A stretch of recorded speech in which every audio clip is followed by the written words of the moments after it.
Good everybody, welcome to another episode of my Intuitive High Performance podcast. I think the name for it now. But today I am so grateful to have Melanie on here because I saw a post of hers and she blew up my social media. Basically, it was a comment about sticking up for men and that women want to have the man who opens car doors. We want to be able to have a man who fixes the pipes. We want to have a man to be chivalrous and all that kind of stuff. And it blew up my social media. I got so much hate mail for it. It wasn't funny, right? Got called a misogynist pig on more than one occasion. It wasn't even my post, right? So it was gold. I've upset a lot of people, and all I did was share it, right? And so, Melanie, thank you for coming on because you are very much an expert in relationships and dating. And you're based out of Colorado? Whereabouts in America? I'm in Phoenix, Arizona. Phoenix, Arizona. Welcome, thank you. This is going to be so good. I can't wait. So tell us a bit about yourself and how you got into this, into the relationship dating space. Yeah, of course. Well, thanks for having me, and I'm like super excited to have this conversation. I'm all about talking about the shit that triggers people. Okay. Trigger. God, long story short. Okay, so we don't want to I don't want to say waste time, but we don't want to take up too much time talking about my past. It's more important to talk about who am I now, how did I get here, and like what makes me good at what I do, right? Yeah. So long story short, I had my own struggles with my own relationships growing up, and it started with my mom. And then she was emotionally unavailable. I had 6 stepdads by the time I was 21, and to say I had a negative relationship with men would be an understatement. I didn't trust them. Obviously, how could I? Right, revolving door of men coming in and out. Yeah. I didn't grow up with my father. And I had abandonment wounds. I had low self-worth. I had low self-esteem. I quickly became a people pleaser and, in essence, took care of everybody else so that they wouldn't leave me. Was in essence what I did because I was worried that if they saw me, the real me, that I wasn't good enough, and somehow I had to prove my worth. So fast forward, I get married when I'm like 25 or 26, and I was 21 when I met him, and he was 31. And my first husband was for sure a textbook narcissist, and I do not throw that word around because God knows too many people call everybody a freaking narcissist today, okay? Correct. But he legit was a poster child for it, okay? Yeah. Plus a psycho, plus a sociopath, plus a dark soul, plus a stalker, plus some more, okay? So you picked one there, didn't you? yeah. So fast forward some more. We got divorced. Shocker. Yeah, it was super toxic. We don't have to go down all the dark paths. Just trust me, it was very toxic. We had 3 children together, and believe it or not, he didn't grow up with any kind of divorce. I grew up with all the divorce, but I'm the one that was like, we can't get divorced. Like that is not an option. In essence, I'm not going to become my mother. That's what it looked like to me, right? Divorce meant I'm my mother. And I knew all the pain that I went through as a little girl with all those men coming in and out of my life. And one was awful. Thank God the majority of them were cool, but one who was with me the longest was awful.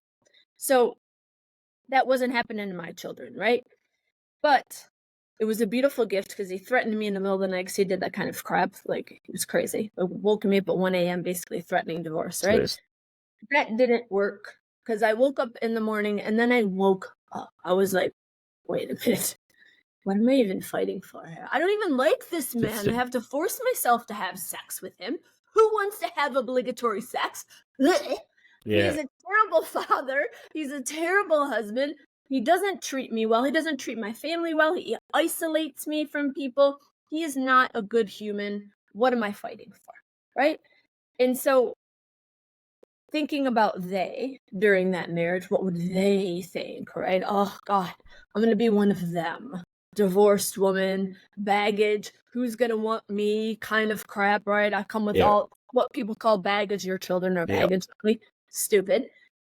And he made sure that he drilled that home in me too. Nobody's going to want you. Nobody's going to want you. You're in your 30s and you got 3 kids. What man's going to want that, right? So He was a nice guy. So what gave me the strength to leave, and I want to share the story because I think a lot of women deal with this and suffer with this, and so do men, but specifically mothers. What gave me the strength was my children, because I would have stayed for what they thought of me. Who's they, right? Yeah. Everybody wants to judge me for getting a divorce. But I thought, if I stay in this marriage, then I'm showing my daughter how a man should treat her. No freaking way am Yeah. I ever going to show my daughter that this is how she should be treated by a man. If I stay in this marriage, then I'm showing my boys that this is how they treat a woman. No way, right? Like, this shit Yeah. ends with me. This is done. So I got a divorce, called his bluff, left the house because he wasn't going to leave. He was a wonderful man. And then he started stalking me, so that was fun. He hid out in my bushes. I had 4 personal protection orders against him. It was crazy. Fast forward some more, because it was so crazy.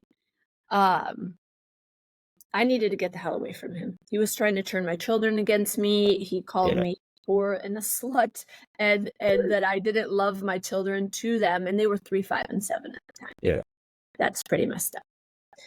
So this was in Michigan. The economy wasn't that great. In fact, it was pretty awful, and I was struggling because he also fabricated his W-2, so he didn't have to pay me child support. So yay, that was fun too. Yes, so here I am supporting the 3 kids on my own, no support system, except for my 2 best friends. Thank God for them. Yeah. But no family support system. And I went through a 3-day custody battle to get full custody of my kids so that I could get myself and them the hell away from him. And in open court, when the judge gave me full custody, she said to him, "You made this too easy on me." I had an insane amount of evidence to show Yeah. that he is not even a good human, let alone a good father. So compelling, right? You made this too easy on me. Yeah. So we move across the country. He gets to see them on like breaks and things like that, but 80% of them, they're with me. Then I reconnect with my high school sweetheart, and then this is what I tell all my clients: you date the same person in a different body until you do the damn work, because that's what happened. I met the same dude in a different body. Like, I kid you not, they were both Italian. I kid you not, they were both short. I kid you not, they were both in construction. They both had tempers. Like, oh my God. Okay. Now, the second one was significantly nicer and sweeter and was good to my children, but he had his own crap.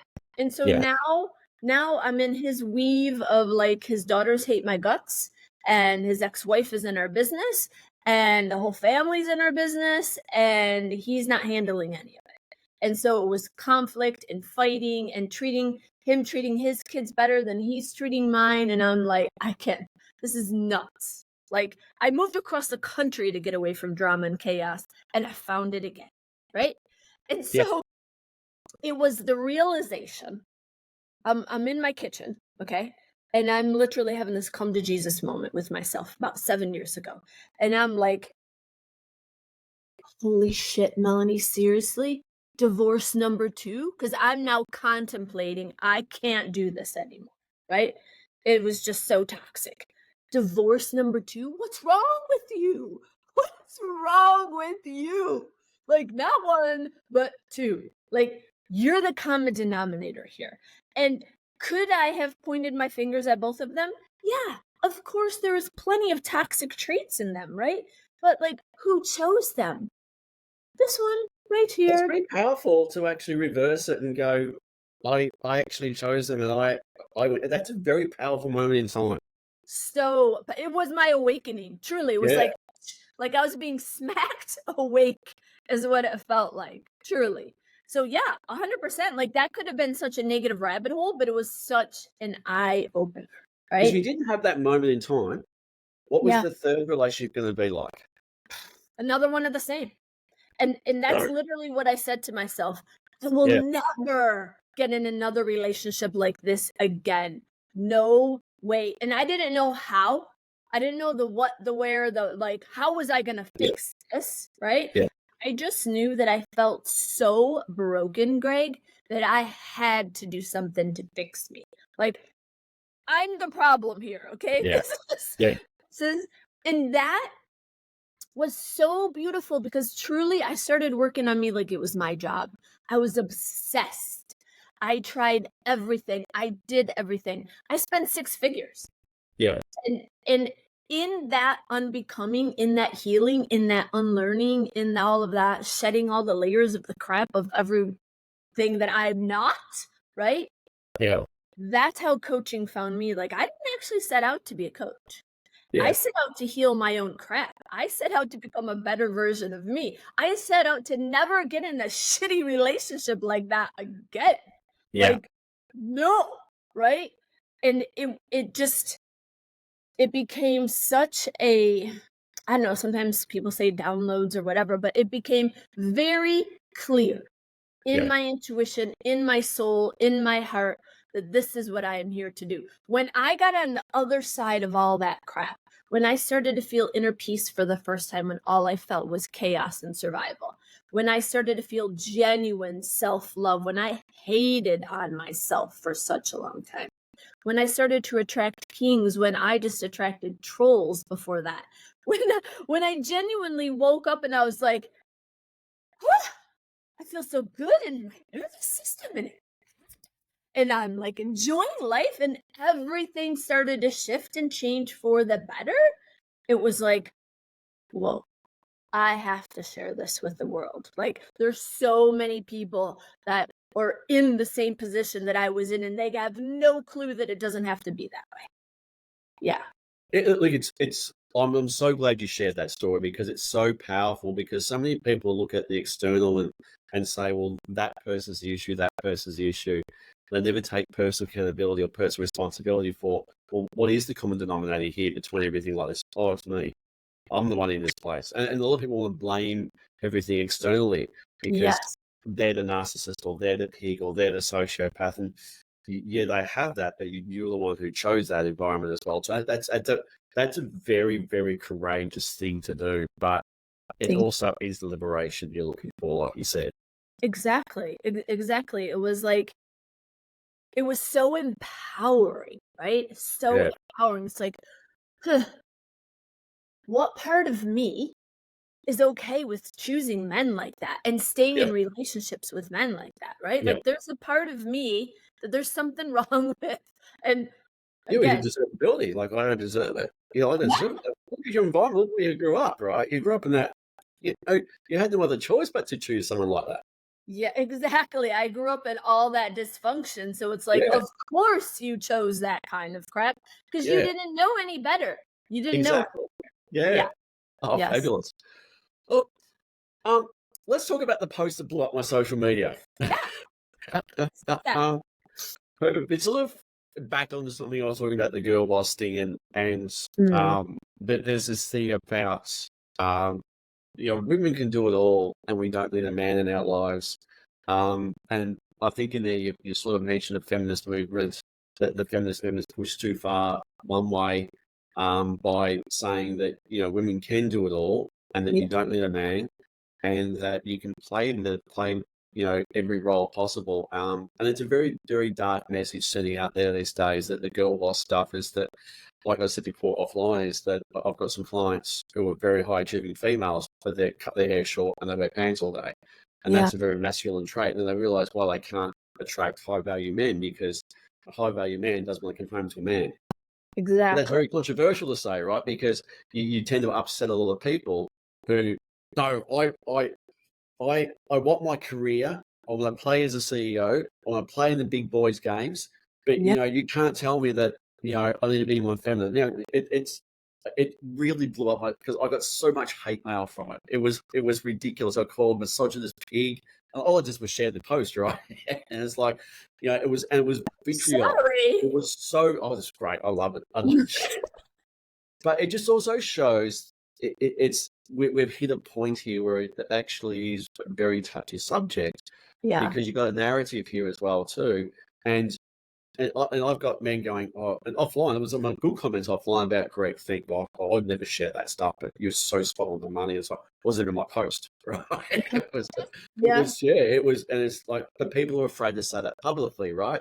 So Yes. all you saw on my post was, is this your what I call a CUNT, Oh privately, my. yeah, it was, and they were all from what I would suggest, wounded females Yes. as well too, but and yeah, so tell us more about that kind of stance and how, because I've obviously read a lot of your stuff now, and it's so cool, but that one there blew up my social media. Yeah.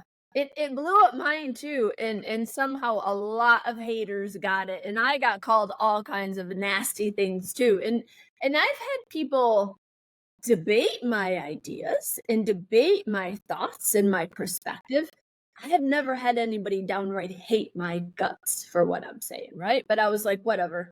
I'm not even gonna read it anymore because Yeah, it was like, because I was like, "Oh, I'm a good woman and I have a good loving heart. How dare you not see me?" Right? Like, how do you yeah, not see this, right? yeah. But it's their perception, right? And so I did a post too not that long ago, and that was very similar to that, but I just did a short and sweet one. And I said, "Dear ladies or ladies, I don't need a man isn't a flex. It's a trauma response."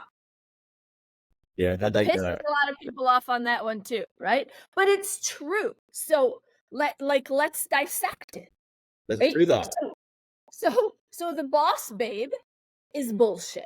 Okay. And this is coming from a very strong woman, and you could probably tell how I talk. I'm very strong, very passionate, very opinionated, and not afraid to say shit like how it is. But and then the thing is though, you are Yes. like that, but there's an underlying energy underneath you, and I think if people sort of the energy coming off you Yeah. is not.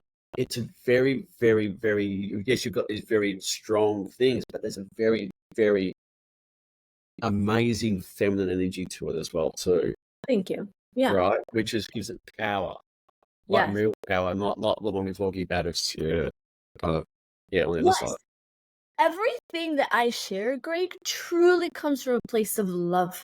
It is love that and does it push buttons? Hell Yes, yes. And I'm here for it. Like I'm here. I am bold enough to push your buttons yes. because sometimes the truth will wake us up. And that's why I say things. I don't say things to intentionally piss people off. I say things that I needed to hear way back when. I say things that most are afraid to say because we live in, I'm sorry, this pussy cancel culture, okay? And I'm over it. I'm Yes. over all of the people who are so toxic having the voice, and the ones who are truly full of love and want to see you at your best are getting silenced. It's not okay. So let's break down this boss babe bullshit here, okay? So so much there. Love it. Usually, okay, not always. Thing is always or never, okay? Usually, a woman who is in that hyper independent, I don't need a man, right? She had to grow up to take care of herself. She didn't have a father figure, a caretaker of the masculine who she could lean on and who showed her the love and the safety of what a father or a masculine caregiver looks like. So, because she grew up without it, she had to become it. She had to do it out of survival. Otherwise, she would have fallen apart. So, she armored up. Boop, boop, boop, boop, boop, boop. I don't need you. I don't need you because I actually can't depend on anyone but myself. And that's the only way I can take care of me, because when I try to depend on you and I try to depend on you, you let me down. You weren't there for me, right? You felt unsafe, whatever that looks like, whether your dad left, whether you never knew your dad, whether there was divorce and you barely saw him, whether he was a very critical man. This is not to blame the father. This is just shit that happens, okay? So Mhm. then she grows up wounded. It's what it is. She doesn't know this. This isn't conscious. She's not like, I hate men. It's not Yeah. really, she might be thinking that, but she doesn't really want to think that, right? And so she automatically doesn't feel safe around men. She doesn't trust men. She's trusts herself more than anyone. And and here's another thing. She's proud of this. She is proud of being a strong, independent woman. Yes, I am woman, hear me roar. I remember this shit because I used to be this woman. Okay. Is this also connected to the fact that you want to have this financial security as well, like you said? Because if I rely on a man, I don't have my independence. And then on top of that, is it also connected to the fact that being a mum at home is still not enough? Like there's a shame around being a stay-at-home mum. Is that kind of Yeah. involved with it as well? There's lots to unpack there. Yeah. So you add more fuel to that fire, right? So if you're growing up as a modern woman in today's society, you're not good enough if you're not the woman who can't do it all. If you're a stay-at-home mom, what are you doing? Lazy? Where's your Wonder Woman cape? Where's your you're a woman. You're a modern woman. The feminists have done things to get you to this place. How dare you waste all of this? Like we get the same thing. Like, why stay-at-home mum, and we would go to school pickup, and the other mums who were working there was, when are you going back to work? And it's like, yes. It's like, why? It's like, because I don't have to, and I quite like being at home. And then, one of the greatest gifts is taking care of, children. As you know, the biggest, time between the children's development is between 0 and 7, and they need time, presence, love, connection, all this stuff. And if you're out chasing your career and you put your kids in daycare 5 days a week from 7 a.m. to 7 p.m., like there's more trauma. So much. And I did both. So I know what both feels like. Because my mom had me in daycare and my grandma was watching me and my mom had to work, right? I knew that when I had children, I didn't want to do that. I did want to be a stay-at-home mom. So I worked. And then when I met my husband that I had my 3 kids with, that was our agreement.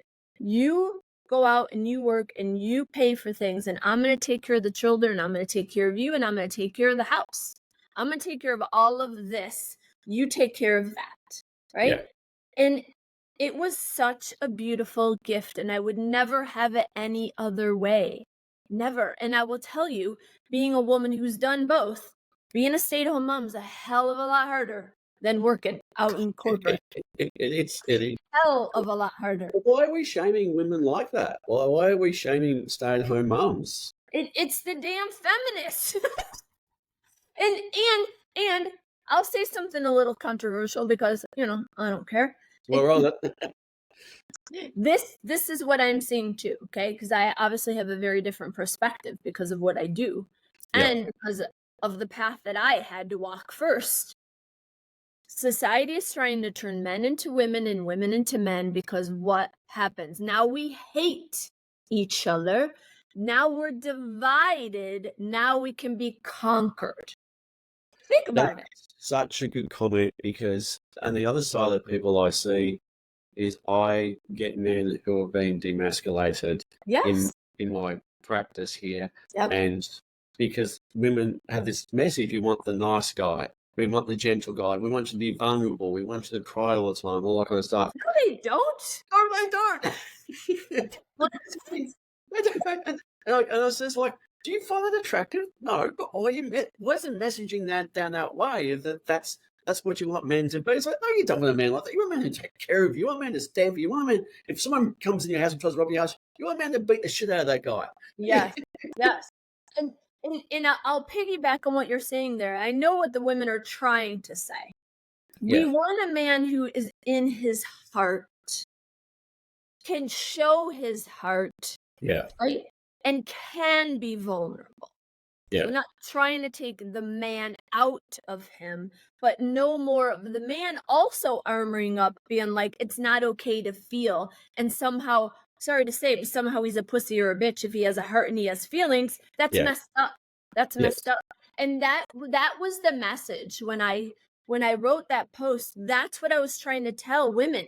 Men are killing themselves because you people, society is making it hard for men to be a man and to be in his heart without you saying he has no balls, man up, don't be a little bitch, all the things, right? It's like you can't have both. If you want him to be in his heart, then you have to be the safe space for that. You have to. You have to honor when he shows you his vulnerability, that you don't use it as a weapon against him later, or he will shut down and you won't Yeah. see that side of him again. And this is what I love about what you do is the fact is that, and this is what I say to most of my clients is, like, if I'm playing golf, I'm going to be a golf coach. If I want my career to be better, I'm going to be a career coach or a business coach. Yeah. If I want to learn to play some kind of sport, I want to get some kind of coach. Yet, in the most important aspects of our lives, relationships, connection between two people, we are clueless. We are clueless. We come from trauma, and Yes. yet we try to do it ourselves. Yes. And then we're like, where's all the good men? Where's all the good women? What's it all broken, right? Yes. And people just don't see the value in actually investing in themselves. So true. Yeah, we'll invest in college, right? And get hundreds of thousands of dollars in debt and probably never use that degree. Yeah. Like, I did it. I got my bachelor's degree. I never used it. It's a Bachelor of Science in Technology Management. What the hell is that? But and here I am as a coach, right? But it's like, but we'll sell that dream of debt, right? And like, it might get you a job, it might not. I don't know, but you like, let me sell you the dream. But no, don't invest any money in becoming a better version of yourself that will just pay you back for the rest of your life. Don't do that. It's the trap they teach you to get into so they keep you in control for the rest of your life. Exactly, like we said, turning men into women and women into men. Well, on that, and I'm going to go further into that. Yeah. On top of that, is chivalry dead? Like, it is the, because I again, I'm pretty old school with stuff. If I look at a guy who's taking a lay out on the first date, dude, you're paying for the whole lot. Don't do split 50-50. Don't do, you pay. So, no, you're paying. You're asking her out. Even if she's asked you out, you're paying. It's your job to pay, right? It is, opening up a door for a woman, right? Giving her a compliment these days. Oh, you look good. Even that's, come and say that shit these days, right? It's like, is that stuff sort of dead? No. Listen, real women want this, okay? Good women want this. And I'll say, in some of the guys' defense, there are women out there right now, okay? I'm like, why are you doing that? That's so shitty, but whatever. There's women out there that are just, well, they expect to be wined and dined and have lots of money spent on them with no intention of actually it going to the next level, turning to a relationship. So they're in essence using guys for dinner, for gifts, for money. And now men are like, you know what? Fuck this. Like, I'm going to go. Now the men are getting cheap, rightfully so. I get it, right? Let's go Dutch, or let's meet for coffee first to see if we connect. I don't blame the men for that, but then you're also running around scared and guarded when you're doing it, right? So it's like, we come back to what you said before, is that if you've got men who are experiencing that on a regular basis, women who are actually just taking money to have, like, I'll go back to what you said at the start. Yeah. What's the common denominator? Men. Yeah, I'm choosing those women who just want to be. Yeah, so what part of you is sending out that vibe, right? I want women to use me. Yes, come to me. Come to me is my money. Yeah. Yeah. And there's all kinds of conditioning for all of us, right? Like, men are taught, be the white knight, rescue, save, be her hero. And so then they go after the damsels, right? But then they They're like torn apart when the woman takes him for all his money, or cheats on him, or mistreats him, or takes his kids from him, and in essence wrecks his life, Yeah. right? It's like, well, I mean, you thought you were Captain Save a Ho. Those aren't my words, by the way. These are men. Say these words, okay? You thought you're Captain Save a Ho, and the joke's on you, right? Yeah. So it's like, stop trying to save people. Like, you can't save anyone. The only person you can save is yourself, okay? So, like, just take care of you. This is one thing that I understood clear as day in my experience and what I see again and again and again, and so many people that work with me, and it doesn't matter if it's a man or a woman. Usually, we get into crappy, shitty, toxic, unhealthy, whatever word you want to use, relationships, because we have a shitty, toxic, unhealthy relationship with ourselves.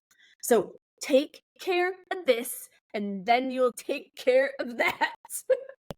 Like, and I'll tell you a bit about my history here. Is I used to do a lot of psychic readings years and years and years ago, and one of the big things was about where's my soulmate, and Yeah. and there's a common thing about, and I always have stand-up arguments with people about this, like, well, I'm not going to do anything like this because you have no self-love. So why are you actually then expecting somebody else to fix your brokenness, go into a relationship, put all the pressure on the other person and the relationship, and say, I want you to love me because I have no love for myself, and I want you to try and fix this. I'm hoping the relationship fix the hole inside of myself. And then the way that ended up in the disaster of a relationship, because too many people are going around, like you said, they're going, well, I want you to love me because I don't have any self-love. Yeah, I need you to fill me up because I'm empty, and you can't. First, that's not fair. It's not Correct. fair at all. Selfish as all hell. Yep. Nobody's in charge of your happiness, or your like inner peace, or your joy, or your self-love. Nobody's in charge of that. You can't put that on anyone, and even if you could, they can't. Only Yeah. you can do that for you. Only Yeah. you. And like Hollywood sells that dream, right? All the stupid fairy tales sell that dream, especially to women. Find Prince Charming. Find the one, like what? Jerry Maguire, right? Jerry Maguire. You completely. What is this bullshit?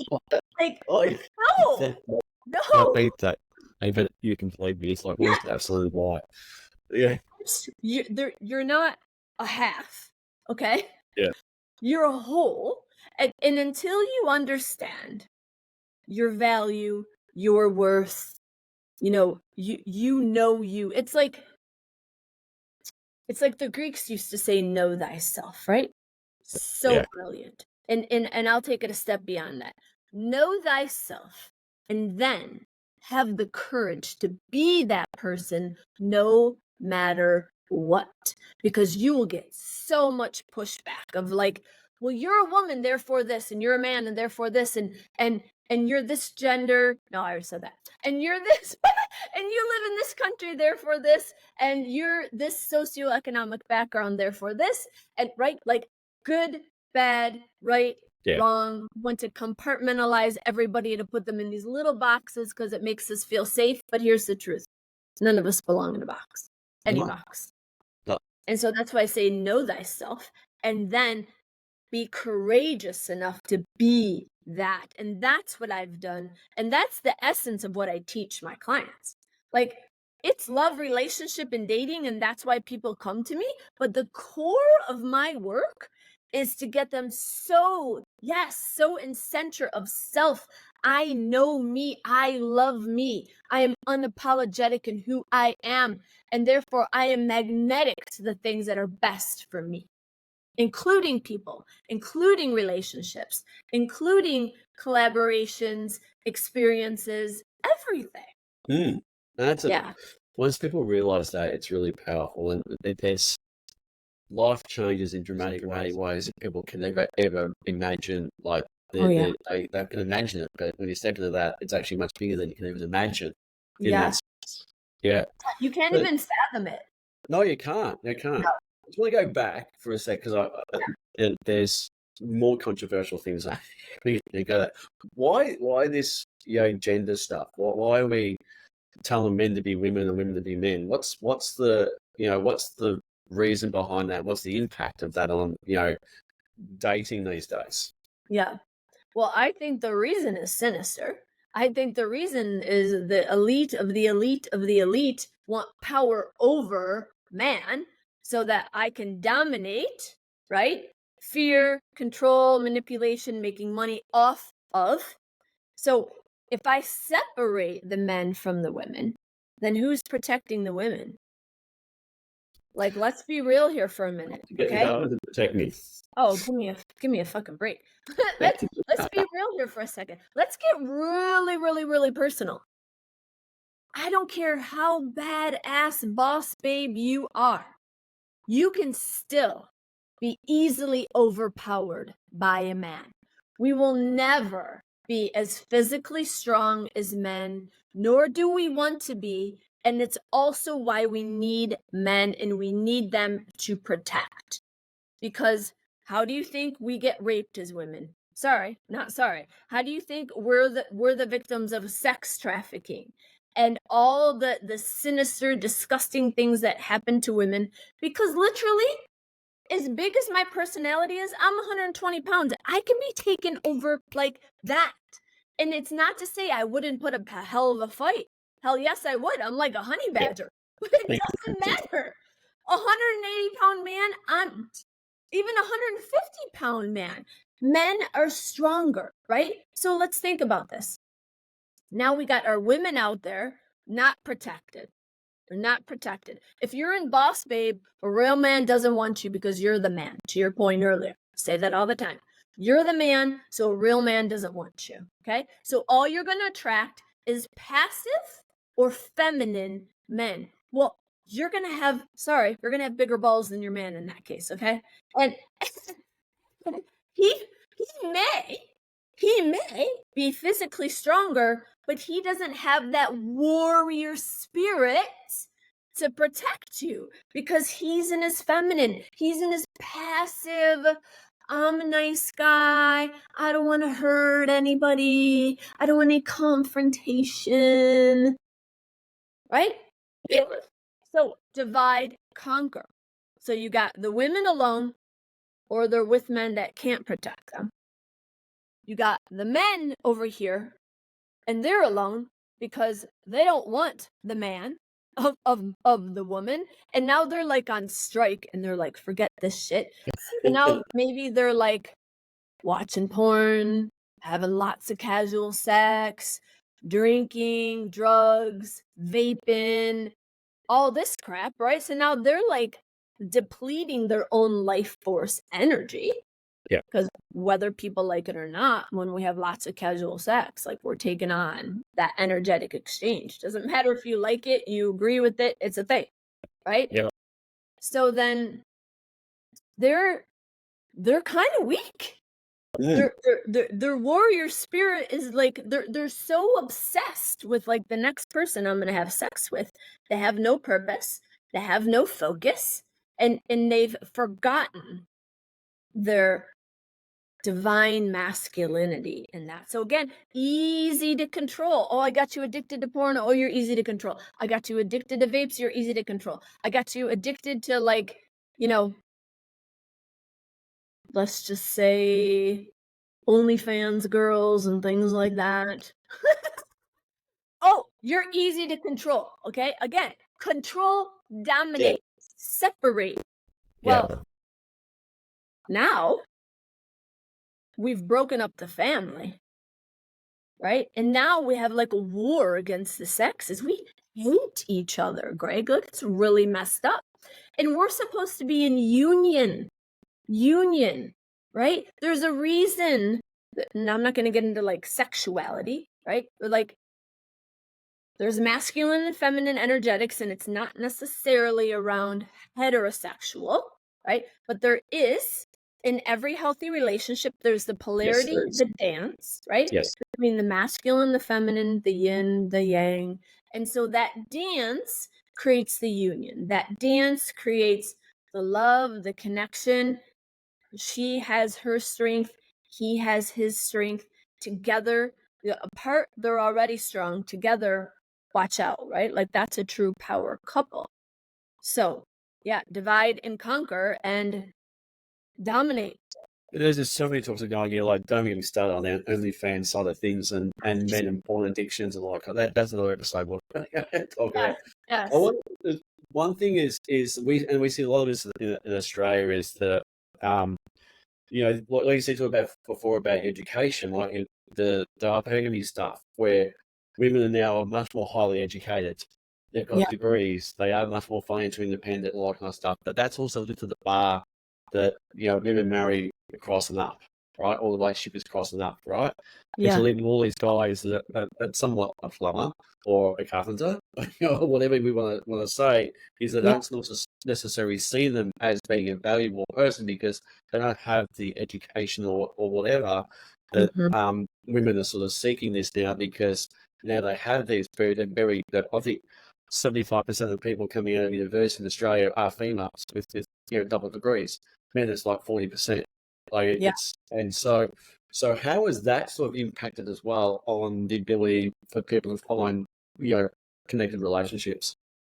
Oh, my God. It's a lot to unpack there.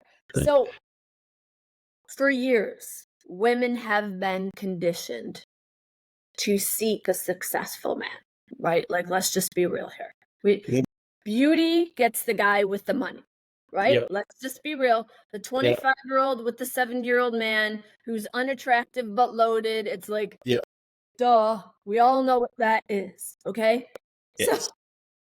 and lots of people want to villainize the woman in there, but they both know what they're doing. They both are using each other, right? He's using Correct. beauty to stroke Yes. his ego, and she's using his wallet to load up her Sure. closet with Prada or Gucci or whatever, right? Yeah. They're using each other.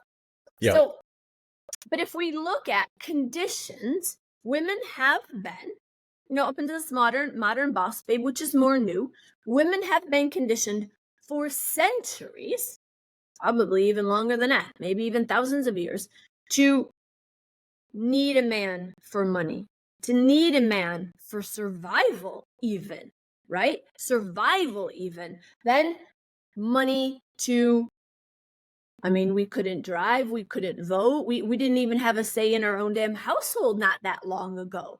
So now we're getting way on the other side of that, right? So let's go with what you were saying about, like the social ladder climbing of women with men. So that's in our DNA kind of for a while. We've been programmed, you need a man for wealth, you need a man for money, you can't do it on your own, right? So now put boss babe in there.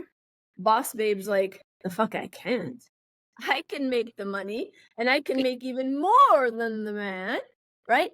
But what they don't realize is they're still in that conditioning of the man should make more. And so now, right? They're kind of getting themselves even out of the dating game of a really good man, because if they're reaching a pillar of success of, say, a millionaire, right? Even Yeah. $200,000 a year, even a Yeah. $500,000 a year, add multiple millions, and they're really screwing themselves because they're like, well, I can't marry a man who makes less than me. What? That's not a man, right? So that stupid conditioning is still running them, that a man has to make more. A man has to make more. Who cares? Like, provide doesn't necessarily mean financially, right? Men protect, provide, and do way more than that, but let's just use those words. Provide doesn't necessarily mean financially. How about provide a safe space? How about provide love and communication? How about provide massages at night? How about that? That'd be nice. How about Yeah. how about providing fun and adventure and stability and security and like, I got you, babe, and support, right? That's like, again, so you have really good men who are just being looked over because the boss babes are like, well, you're not much of a man if you can at least match my income. And they don't even want match my income. They want you to make way more. Yeah. Yeah. So always there's so many things in. I want to finish off with not only just what you've got going on at the moment, but just a really quick thing. What does make a good relationship? That's probably what's the meaning of life, right? In 5 minutes. What does make a good relationship these days? Well, it's individual, right? Because we all want different things. So it's about the couple. It's not at all about what society thinks, but like what makes it, to me, what makes a good, healthy relationship, of course, love, respect, vulnerability, intimacy. And I don't mean sex. I mean, like, I see you. I see you in all your dark, your shadows, your crap. And I still love the shit out of you. I would love to do something on that with you about intimacy, because I so often have conversations with men about what is intimacy, and they think it's sex, and they think every time you have intimacy has to end in sex. It's like, no, if you want to grab your woman, grab her, but just get inside her soul, get in, and really just get her energetically. Intimacy is so powerful. It's so huge, because probably it's just walking past them, touching on the bottom and saying you're hot, walking off them. And just saying, oh, by the way, the bath liners and candles are usually visible there. I'll see you in an hour. Like that's also self-awareness. So it is. And it is also, I love that you said that, it's being so dialed into your partner because you want to, right? Relationships aren't work, they're effort. And you need to actually give a shit.